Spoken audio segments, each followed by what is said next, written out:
En France, 99% des personnes ne savent pas comment trouver une idée business. Si à toi aussi c'est ton cas, alors cette vidéo est faite pour toi. Salut, c'est Stéphane. Au cours de ces 7 dernières années, j'ai testé des centaines d'idées business. Et aujourd'hui, je vais partager avec toi des astuces actionnables immédiatement que tu vas pouvoir utiliser facilement pour ne plus jamais être à court d'idées business. YouTube est rempli de vidéos qui t'expliquent comment générer 1 million d'euros avec des business. Tu entends toujours les mêmes conseils des youtubeurs. Malheureusement, tu en es toujours au point de trouver ton idée, l'idée qui va tout changer. Ne t'inquiète pas, tu es comme la majorité des gens, il te manque juste quelques astuces qui vont te permettre enfin de trouver cette idée, enfin d'avoir l'imagination requise pour passer à une autre step. Alors tu es prêt? Juste avant, comme d'habitude, abonne-toi. Je sais que tu ne l'as pas encore fait. Je te laisse quelques secondes. C'est fait. Alors c'est parti, on y va. Astuce numéro 1. Abonne-toi à des newsletters business. Il y a quelques mois, je me suis abonné à Magma et Snowball. C'est 2 newsletters payantes que tu peux trouver sur internet. Et je dois dire que le contenu de ces newsletters est impressionnant. Il y a souvent des idées business et sur certaines d'entre elles, tu as même tout le flow de réalisation de l'idée. Je ne suis pas payé pour te dire ça, il n'y a aucun lien de sponsoring, mais par contre tu verras, le ROI de ce genre de newsletter est immense. Et si tu as des doutes, je t'invite à t'inscrire, il y a des versions gratuites où tu peux tester gratuitement la newsletter et voir si elle te correspond. L'idée c'est d'arriver à faire rentrer la lecture de cette newsletter dans ta morning routine ou dans ton quotidien pour avoir un moment de stimulation dans la journée où tu penses à ton idée. Alors je vais mettre en termes de facilité un 9 sur 10, super facile, t'as qu'à t'inscrire. Et en termes d'efficacité, je vais mettre un 5 sur 10 parce que le problème des idées que tu vas pouvoir obtenir dans ces newsletters, c'est que souvent plein de gens vont les faire parce que tu n'es pas le seul à les recevoir. On y va avec l'astuce numéro 2. L'astuce numéro 2, attention, c'est la meilleure, celle-là consiste à s'abonner à cette chaîne. Abonne-toi à ma chaîne et tu verras, ça va booster ton imagination et tu vas très vite trouver des idées de business que tu pourras réaliser. Je vais te dire un petit secret aussi. Je vais bientôt lancer des vidéos qui vont s'appeler l'idée du mois. Dans la vidéo l'idée du mois, tu vas pouvoir voir comment je sélectionne une idée, comment je réalise une idée et ça va pouvoir te donner une idée précise du chemin à parcourir de je n'ai pas d'idée à j'ai quelque chose à vendre à des clients potentiels. La première vidéo n'est pas encore terminée. Tu sais, ça nous demande à peu près 5 jours de travail minimum par vidéo. Donc c'est un peu long, c'est un contenu compliqué. Donc c'est vraiment beaucoup de travail à faire de notre côté. Mais par contre, je suis sûr que dans ces vidéos, je vais t'apporter énormément de valeur. Ce qui se trouve dans les vidéos l'idée du mois, tu ne le trouves nulle part ailleurs sur YouTube. Alors, du coup, en toute objectivité, je vais mettre une facilité de 10 sur 10 parce que tu as juste besoin de cliquer pour t'abonner et une efficacité de 10 sur 10 parce que tu vas voir, le contenu va vraiment beaucoup t'aider. Astuce numéro 3. Tu vas rejoindre des groupes d'entrepreneurs, que ça soit sur YouTube, que ça soit sur Facebook, que ça soit sur Discord, sur WhatsApp, peu importe, mais rejoins des groupes d'entrepreneurs qui parlent de sujets qui t'intéressent. On dit toujours qu'on est la moyenne des 5 personnes qu'on côtoie le plus souvent. Et si tu n'as pas la chance de vivre dans une grande ville, il peut parfois être compliqué de s'entourer de personnes qui ont les mêmes envies que toi et qui ont la même vision business. Pour ça, rien de mieux qu'utiliser Internet, de rejoindre des communautés de groupes qui sont dans le même esprit que toi et d'avancer ensemble. Tu sais, c'est mon cas aussi, je déménage tout le temps. En ce moment, je suis à Dubaï, donc je n'ai pas de problème à rencontrer des gens orientés business et avancer dans mes projets. Par contre, par exemple, quand j'habite au fin fond du Mexique ou en Inde, c'est beaucoup plus compliqué. Donc, cette astuce, je l'utilise tout le temps et elle est géniale. Comment faire? C'est très simple. Tu vas dans Google, tu tapes groupe et le nom. Par exemple, tu veux chercher des groupes de restaurateurs, tu tapes groupe de restaurateurs, groupe WhatsApp restaurateur. Ou tu vas sur Facebook, tu tapes groupe de restaurateurs. Tu peux aussi chercher en anglais. Tu vas voir, c'est très simple. Il y a des tonnes de communautés. Il faut juste que tu trouves celle qui te correspond le mieux. Et à partir de là, au-delà du côté networking, ce que tu vas faire, c'est que tu vas regarder les messages dans ce groupe et tu vas analyser les besoins. Par exemple, sur ce groupe de restaurateurs, tu vas pouvoir avoir des gens qui vont demander comment je fais pour recruter des gens au dernier moment en cas de forte influence. Et ça, tu vas le noter. Et si tu as envie de résoudre ce problème, ça peut être une super idée business. Tu vas faire une application qui va mettre en relation des restaurateurs et des personnes qui peuvent travailler au dernier moment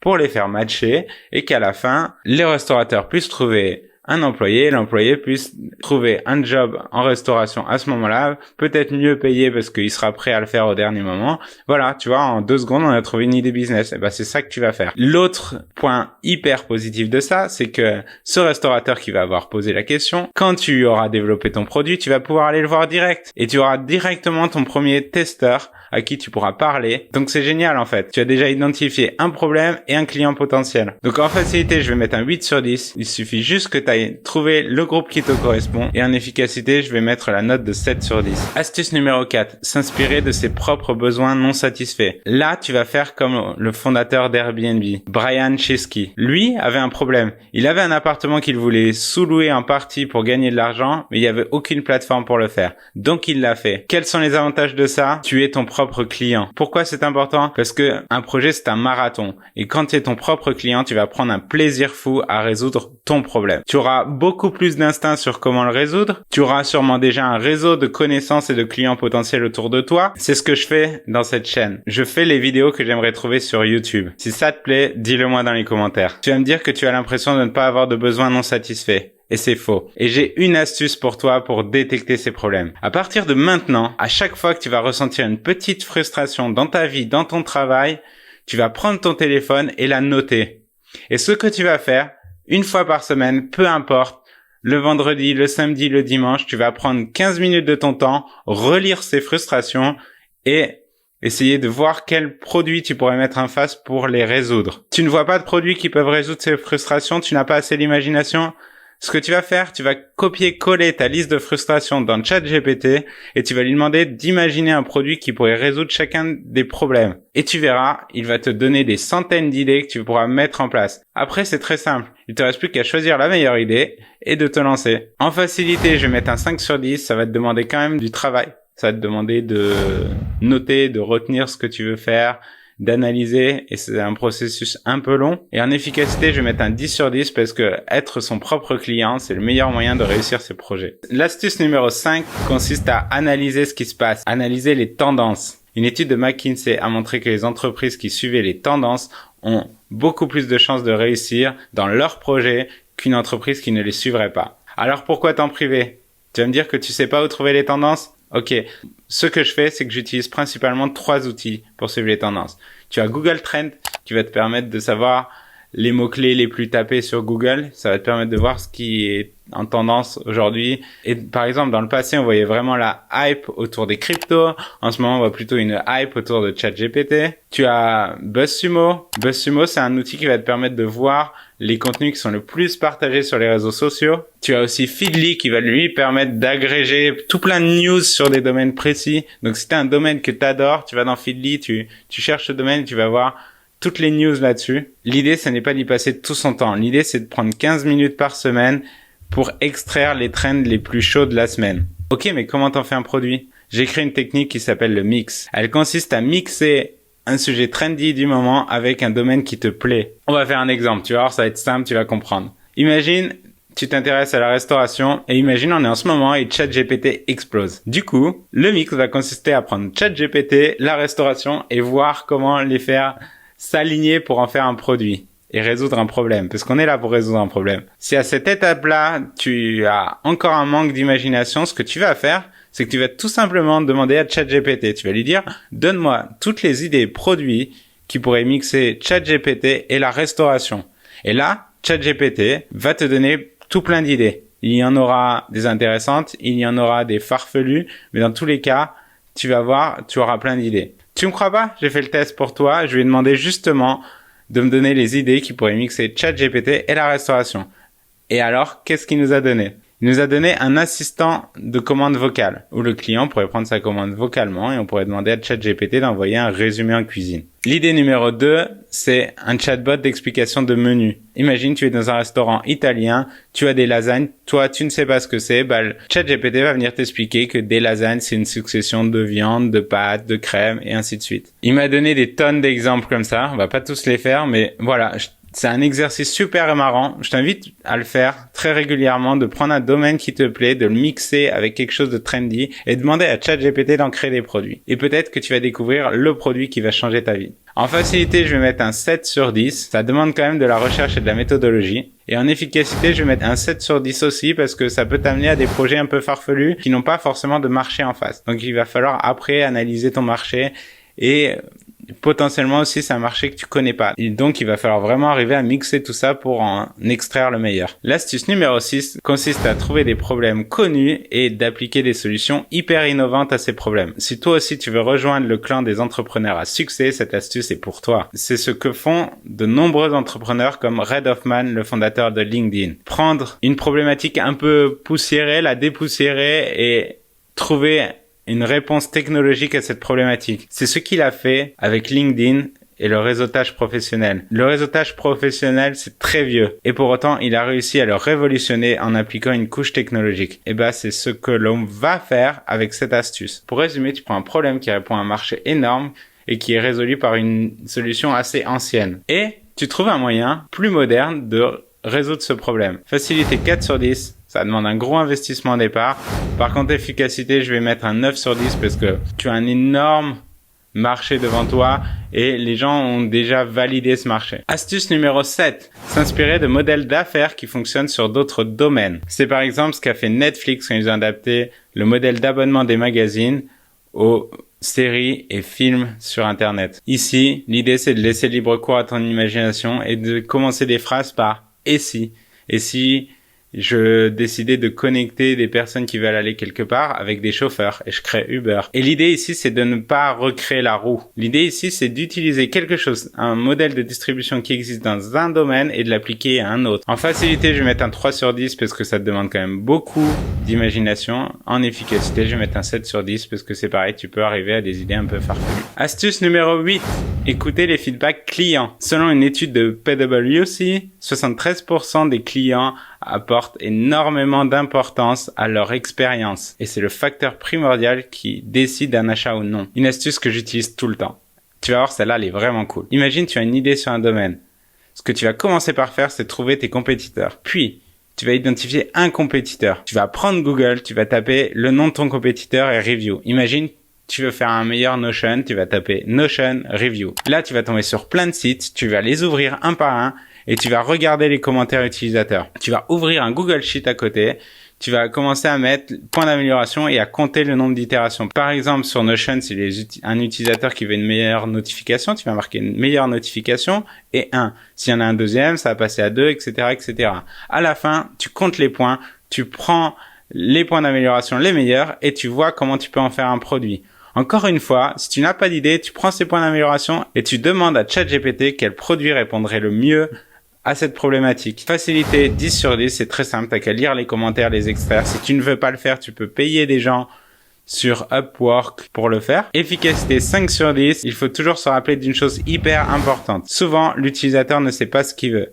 C'est ce que disait toujours Henry Ford. Il disait, si j'avais demandé à mes clients ce qu'ils voulaient, ils m'auraient parlé d'un cheval plus rapide. Lui a décidé de faire des voitures. Et là, vous voyez le gap entre les deux. Et ça, c'est super important de garder ça à l'esprit. C'est pas parce que des gens se plaignent de quelque chose dans des reviews que c'est forcément ce qu'ils veulent. Donc après, il faut arriver à prendre leurs besoins et à le confronter le plus rapidement au marché pour ne pas partir dans des développements longs de quelque chose qui ne sert à rien. Astuce numéro 9, celle-là je l'adore, c'est se poser des questions provocantes. Selon une étude d'Harvard, se poser des questions aide à stimuler l'imagination. C'est une astuce que j'ai mis en place récemment et qui a décuplé mon imagination. Je sais pas trop comment t'expliquer ça, alors je vais te donner des exemples. Tu vas voir, tu vas comprendre. La question que j'adore me poser, c'est « Et si l'argent n'était pas un obstacle, comment je résolverais ce problème ?» C'est par exemple ce que pose comme question tout le temps Elon Musk. Et c'est ce qu'il a fait sur The Boring Company quand il s'est dit « Ok, le transport urbain, c'est un problème. S'il n'y avait pas de problème d'argent, comment je ferais ?» Il a décidé qu'il allait creuser des tunnels et faire voyager des capsules à haute vitesse à l'intérieur. Et ça, c'est un concept qui autrefois n'aurait jamais été sélectionné parce que le coût de fabrication d'un tunnel est énorme. Une autre question, c'est qu'est-ce qui peut rendre ce produit obsolète? Encore une fois, Reed Hastings, Netflix, qu'est-ce qui peut rendre mon produit obsolète? Lui, distribuer des DVD, il s'est posé la question de qu'est-ce qui pouvait rendre son marché et son produit obsolète. Il en a déduit que quelqu'un qui serait capable de streamer des vidéos en ligne rendrait son modèle complètement caduque. Il l'a fait. D'autres questions, ça pourrait être si je devais résoudre ce problème dans une autre industrie, comment je ferais? Ou alors, un point super intéressant qui va réduire aussi votre investissement initial, c'est se dire, ok, si je devais prendre ce produit et le réduire à une fonctionnalité, la principale, qu'est-ce que ça serait? Donc vous voyez, quand vous posant plein de questions comme ça, vous pouvez partir dans un imaginaire et créer des nouveaux produits. Pour ça, en termes de facilité, je mets un 8 sur 10. Et en termes d'efficacité, je mets un 7 sur 10. Astuce numéro 10, s'immerger dans une autre culture. Ça, je le fais tout le temps. Je le fais tout le temps parce que j'adore ça et j'en ai découvert un effet positif qui est que ça stimule mon imagination. Mais ici, l'idée, c'est pas de partir au Club Med à l'autre bout du monde. L'idée, c'est d'aller vraiment vivre comme les locaux, de voir un choc culturel. Et pour ça, je vous invite à aller vivre dans les quartiers où vivent les locaux, à manger où mangent les locaux, à passer des journées comme les locaux. Et à ce moment-là, vous allez pouvoir voir que il y a des déblocages qui se passent dans votre tête et vous allez avoir des nouvelles idées. Vous allez voir des nouveaux business aussi. Vous allez voir, waouh, ils font ça comme ça ici. Peut-être que quand je rentre en France, je peux l'appliquer. Oh, tiens, ce service sur Internet fonctionne comme ça ici. On n'a pas ça en France. Donc voilà, ça va être une source d'inspiration infinie pour des idées business. En facilité, je vais mettre un 4 sur 10 parce qu'il faut quand même avoir le temps de partir. Mais en efficacité, je vais mettre un 9 sur 10 parce que c'est vraiment, vraiment efficace. Il y a plein de business qui se créent en allant aux États-Unis, récupérer une idée business là-bas et la ramener en Europe. L'astuce numéro 11, c'est la dernière, ça consiste à collaborer avec d'autres personnes. Si malgré toutes les astuces que je t'ai données, tu n'as toujours pas d'idée business, bah peut-être que tu peux t'associer avec quelqu'un qui en a une. Le pouvoir de l'association est énorme. Par contre, il va falloir vraiment trouver la bonne personne. Elle peut avoir les mêmes envies que toi ou être d'un monde complètement différent. Tu peux aussi imaginer que tous les deux, vous n'avez pas d'idée, mais que le mix des deux crée une idée. Par exemple, un passionné de robotique qui rencontrerait un pizzaiolo pourrait imaginer un bras robotique qui lance la pâte, qui fabrique la pizza, etc., etc. Et là, on a une super idée business. Après, on peut aller voir tous les restaurants pour leur dire, moi, j'ai un super bras robotique qui va faire les pizzas plus rapidement que les employés et qui va faire un peu le show dans vos restaurants et les personnes vont venir grâce à ça. Ça, je vais mettre une facilité de 3 sur 10. C'est vraiment dur de trouver un bon associé. Par contre, quand ça marche, je vais mettre une efficacité de 10 sur 10 parce que quand ça marche, ça fait vraiment des beaux produits. C'était mes 11 astuces ultimes pour booster ta créativité et enfin trouver l'idée qui va changer ta vie. Si t'as d'autres astuces, je serais ravi de les lire dans les commentaires. Je pense que cette vidéo peut aussi aider pas mal de tes amis, donc n'hésite pas à la partager. C'était Stéphane. On se retrouve bientôt.